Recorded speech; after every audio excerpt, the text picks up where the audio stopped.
ಏನ್ರಿ ಏನು ಸಮಸ್ಯೆ ಆಗಿದೆ ಸರ್ ನಮಸ್ಕಾರ. ನಾನು ಒಂದು ಉತ್ತರ ಕೇಳಬೇಕಂತ ಆಸೆ ಬೀಳ್ತೀನಿ.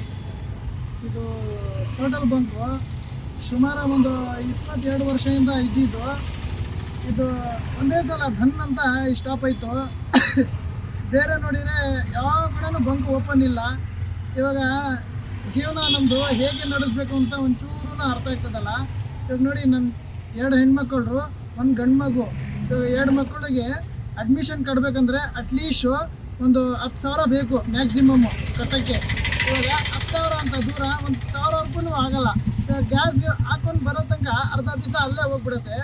ನೈಟು ಪೂರ್ತಿ ಜಗರಾಣಿ ಮಾಡಿ ಆಮೇಲೆ ಅರ್ಧ ದಿವಸದಲ್ಲಿ ಬಂದರೆ ಅದರಲ್ಲಿ ಏನು ದುಡಿಬೇಕು, ಕೊಡೋರಿಗೆ ಏನು ಕೊಡಬೇಕು, EMI ಇರಲಿ, ಅದು ಗಾಡಿದು EMI ಐತೆ, EMI ಹೇಗೆ ಕಟ್ಟಬೇಕು, ಮನೆ ಬಾಡಿಗೆ ಹೇಗೆ ಕಟ್ಟಬೇಕು, ಲೈಟ್ ಬಿಲ್ಲು, ಮೋಟ್ರ್ ಬಿಲ್ಲು ಎಲ್ಲದಕ್ಕೂ ಭಾಳ ತಲೆನೇ ನನಗೆ ಡಬಲ್ ಆಗಿಬಿಡ್ತದೆ.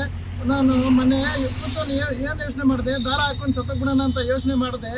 ಇದೇ ಥರ ಇದ್ದರೆ ಬೇರೆ ಏನೂ ಆಗಲ್ಲ ಗತಿ. ನಾವೆಲ್ಲ ದಾರ ಹಾಕ್ಕೊಂಡು ಇಲ್ಲ ಔಷಧಿ ತಿನ್ಕೊಂಡು ಸತ್ತೋಗ್ಬಿಡ್ಬೇಕು, ಆ ಥರ ಆಗಿಬಿಡುತ್ತೆ ರೀತಿ.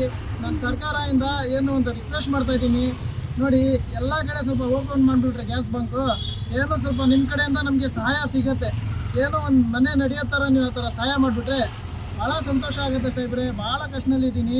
ಏನೋ ನೀವು ನಮ್ಮ ಮೇಲೆ ಕಣ್ಣಿಟ್ಬಿಟ್ರೆ ಭಾಳ ಖುಷಿಯಾಗುತ್ತೆ. ಅಷ್ಟೇ ನಾನು ಹೇಳೋ ಉತ್ತರ ಅಷ್ಟೇ. ನನ್ನ ಹೆಸರು ಬಂದು ಅಶ್ರಫ್ ಪಾಷಾ ಅಂತ. ಜೈ ಹಿಂದ್, ಜೈ ಕರ್ನಾಟಕ.